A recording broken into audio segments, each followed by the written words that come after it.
સાવરકુંડલા તાલુકાના વીજપડી ગામે રઘુવંશી સમાજ દ્વારા દર વર્ષની જેમ આ વર્ષે પણ જલારામ બાપાની જન્મ જયંતિની ભવ્યથી ભવ્ય ઉજવણી કરવામાં આવી।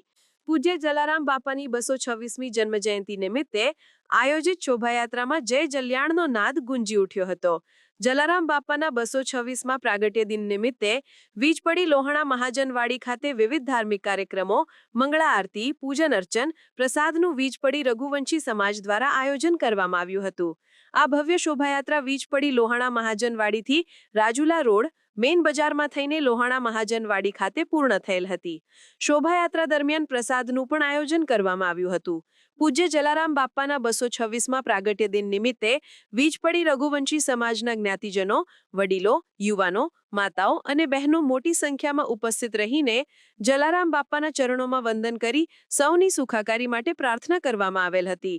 વીજપડીના તમામ સમાજના ધર્મપ્રેમીજનો ઉપસ્થિત રહ્યા હતા અને જલારામ બાપાની 226મી જન્મજયંતિની ભવ્યથી ભવ્ય ઉજવણી કરવામાં આવી હતી। સમાચારની અવનવી અપડેટ જોતા રહો નિખરતા ગુજરાત ન્યૂઝ સાથે। નિખરતા ગુજરાત ન્યૂઝને લાઇક, શેર, સબસ્ક્રાઇબ કરો અને બેલ આઇકન દબાવીને સમાચારની ઝડપી માહિતી મેળવો।